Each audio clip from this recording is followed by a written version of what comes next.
Isabel Neto a 79 ans. En ce moment, elle accueille chez elle Hugo, un robot conçu par ses chercheurs pour améliorer la qualité de vie des personnes âgées qui sont seules chez elles. Dans quelle mesure est-ce possible? Nous sommes ici au Portugal pour nous pencher sur la question.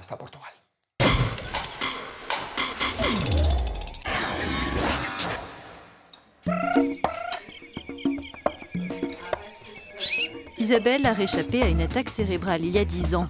Aujourd'hui, elle vit seule à son domicile et estime que ce robot en test chez elle peut lui être utile. Cet appareil autonome peut se déplacer dans les lieux d'habitation, mais aussi détecter, reconnaître et localiser les humains et les objets.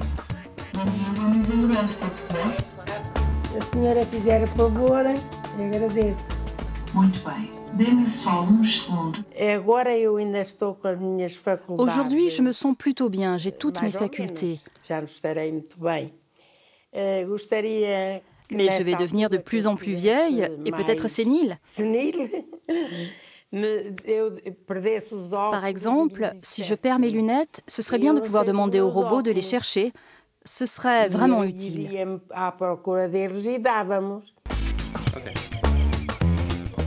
Développé dans le cadre d'un projet de recherche européen, ce robot devrait à terme pouvoir entendre, voir, exprimer des émotions et même parler.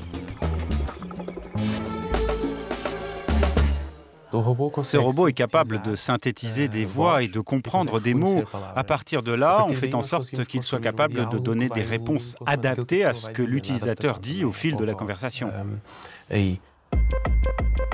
L'appareil, conçu en partie dans ce laboratoire, est connecté à Internet pour permettre le traitement d'informations. Les chercheurs ont de nombreux défis techniques à relever, vu la série de fonctionnalités dont ils veulent le doter.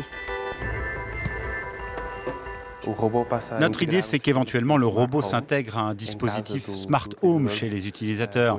Il aurait des capteurs qui pourraient mesurer la température, les déperditions de chaleur, quand la personne laisse la porte du frigo ouverte ou le four allumé. Aujourd'hui, les robots ne sont pas capables de faire ces mesures par eux-mêmes ou alors ils ont besoin d'être près de l'endroit où les choses se passent. On veut que notre modèle le fasse à distance grâce à ces nombreux capteurs. D'autres expérimentations ont lieu dans des centres pour personnes âgées. Les robots pourraient y créer du lien entre les pensionnaires, leurs proches et le personnel.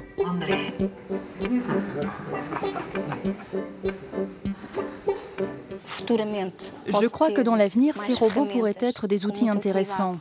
Ils pourraient par exemple proposer des jeux interactifs qui stimuleraient les capacités cognitives et communicatives des personnes âgées.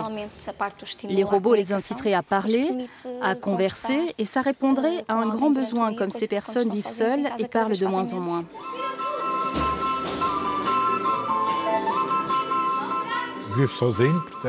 Je suis seul chez moi, donc ce robot pourrait me rendre service de différentes manières. Il pourrait par exemple m'aider à me rappeler quand je dois prendre mes médicaments. C'est important pour moi. À l'issue des tests, il s'agit à présent pour l'équipe de recherche de trouver comment commercialiser au mieux leur technologie pour qu'elle réponde vraiment aux besoins du secteur.